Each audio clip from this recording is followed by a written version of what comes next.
18 जनवरी की सुबह सुबह संगम पर हंगामा हुआ। पुलिस और संतों में झड़प हुई। इसके बाद शंकराचार्य स्वामी अवमुक्तेश्वरानंद धरने पर बैठ गए, जिसकी वजह से उनकी तबीयत बिगड़ गई। फिर भी वो शिविर के अंदर नहीं गए, शिविर के बाहर ही वैन में आराम करते रहे। डिप्टी सीएम केशव प्रसाद मौर्य की अपील के बाद भी उन्होंने बसंत पंचमी पर संगम स्नान नहीं किया। स्नान से वंचित करा दिया गया है। ठीक है, मुगलों के समय में सनातन धर्मी जनता को वंचित किया गया था। जजिया कर देने पर मुगल भी करा देते थे स्नान। ये नए मुगल आए हैं, जो हिंदू चोले में मुगल आए हैं। इस बीच विवाद बढ़ने पर पुरी शंकराचार्य स्वामी निश्चलानंद सरस्वती से अविमुक्तेश्वरानंद के प्रतिनिधि शिष्य मुकुंदानंद ने मुलाकात की और मौनी अमावस्या के दिन की हुई पूरी घटना बताई। पुरी शंकराचार्य स्वामी निश्चलानंद सरस्वती ने स्वामी अविमुक्तेश्वरानंद और संतों से हुई धक्का मुक्की, चोटी खींचने और नोटिस देने पर कहा था कि ये कार्रवाई भयंकर युद्ध को आमंत्रित करने जैसा है। कम से कम जैसा है वैसा तो ना हो,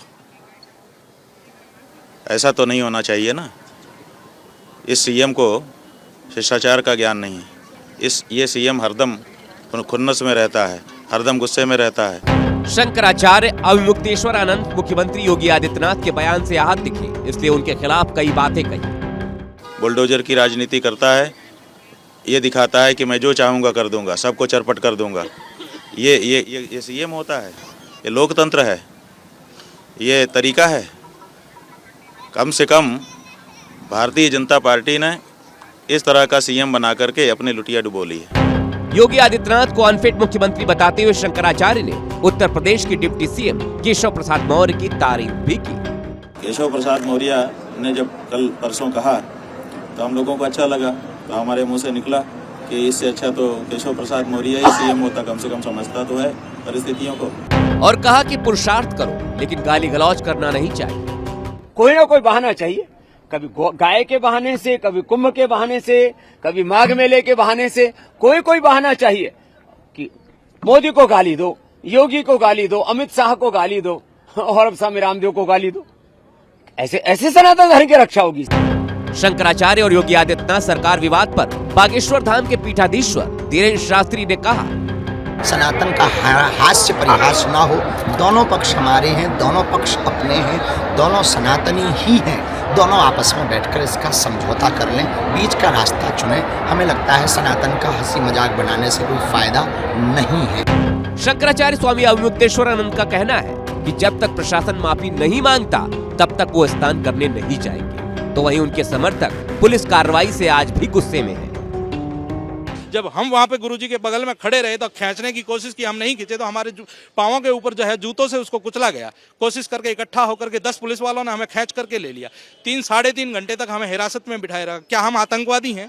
क्या संत होना अपराध है? प्रशासन के जो दोषी अधिकारी हैं उनके खिलाफ हम कहते हैं कि सख्त से सख्त कार्रवाई की जाए। समाजवादी पार्टी के बाद लखनऊ में कांग्रेस दफ्तर में शंकराचार्य के समर्थन में पोस्टर लगाए गए। पोस्टर में मौनी अमावस्या के दिन चोटी खींचने की घटना को दिखाने की कोशिश हुई। तो वहीं पवन खेड़ा ने दिल्ली से बीजेपी पर जोरदार हमला बोला। सर्टिफिकेट बांट रहे होते हैं, ये हिंदू विरोधी है, ये उस मंदिर नहीं गया इसलिए ये हिंदू विरोधी है। आज इनका असली चेहरा पूरे देश, पूरे विश्व के सामने खुलकर सामने आ गया।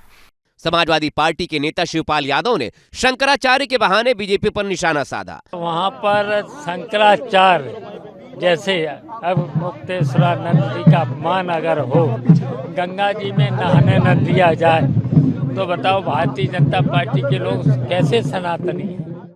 बहुजन समाजवादी पार्टी की प्रमुख मायावती ने भी एक्स पर लिखा, उत्तर प्रदेश ही नहीं बल्कि देश के अन्य राज्यों में भी किसी भी धर्म के पर्व में राजनीतिक लोगों का हस्तक्षेप कुछ वर्षों में काफी बढ़ गया है, जो नए नए विवाद का कारण बन रहा है। ये सही नहीं है। इसलिए प्रयागराज में चल रहा कड़वा विवाद आपसी सहमति से जितना जल्द सुलझा लिया जाए उतना बेहतर होगा। मायावती ने संविधान पर ईमानदारी से अमल करने की बात कही।